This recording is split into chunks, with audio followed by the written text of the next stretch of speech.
Jeff Skunk Baxter talks about the one Elton John show, it was a big one, that he worked on. This is John Beaudin from Rock History Music. How'd you get the gig with that? You did one show with Elton John, right? Yes.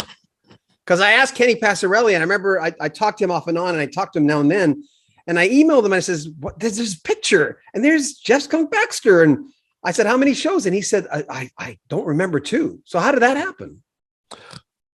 Elton Reggie came to one of the shows that we did with the Doobie Brothers, and it was in London, and he jammed with us. He played. A tremendous guy, wonderful musician, and just an all-around great guy. And so afterwards, he had asked me if I would be willing to join his band because he was going to put something brand new together for the Captain Fantastic and Brown Dirty Cowboy. Davy Johnson was going to stay on, but he was going to put together a new band.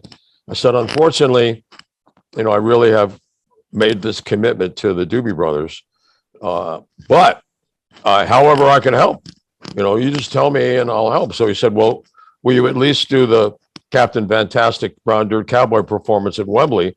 Because I want to perform the whole record. I said, of course, man, absolutely. And that's kind of how that came about. He asked, and I said, here's what I can do. Yeah, he sped everything up, I noticed, but people do with those kind of songs, and it's a normal thing. And it's now, of course, an extra on Captain Fantastic and the Brown Dirty Cowboy. It's the second disc when you buy it. I don't know if I asked you last time. Did I ask you the dentist's office, the doctor's office question? I'm not sure if I did, because I do so many interviews that sometimes I forget what I've asked someone. I don't know. But if you're at a doctor's office, if someone says, "What do you do?" How do you answer that question? Do you open that door? Because I mean, obviously, if you say you're a musician, do you do anything that I would know? And all of a sudden, the energy changes, not in a bad way necessarily. It's like a party. Do you want to go there? What if someone doesn't know who you are and they say, "What do you do?" How do you answer the question? I'm a professional musician and a national security SME, subject matter expert. So what do they say after? What do they ask you after? Well, then I don't tend to be, wear a T-shirt says it's Jeff Skunk Baxter.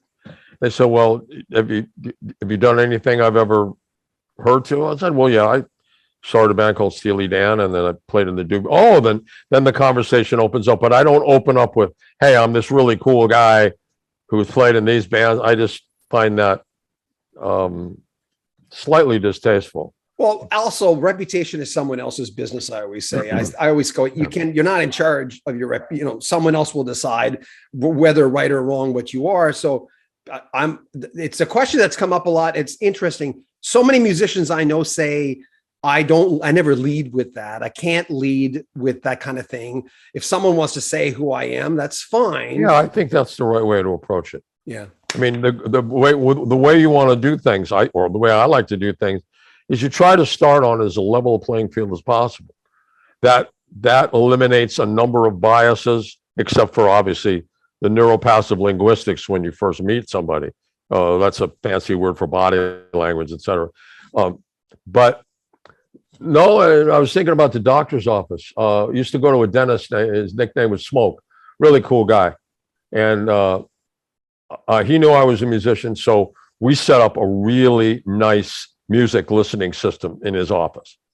So, and he said, okay, I'm going to teach you how to titrate the nitrous oxide. So I trust you. You understand chemistry and physics. So here's how you do it. And when I come back, you're going to be ready. I said, you bet. Okay, about 20 minutes later, I'm ready.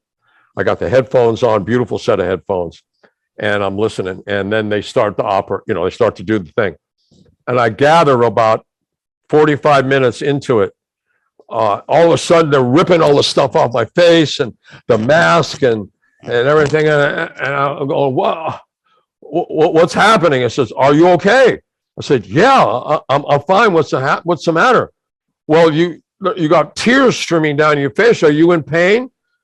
I said, no, I'm into the second movement of Beethoven's Sixth Symphony. You just ruined this for me, So yeah, exactly. It says, okay. Well, let's get right back to it. Now we know. Okay. So More from Jeff Skunk Baxter coming up in the next 2-3 days. So share our videos, like them, subscribe to our channel, and comment on them as well. I'm John Beaudin. This is Rock History Music. Take care.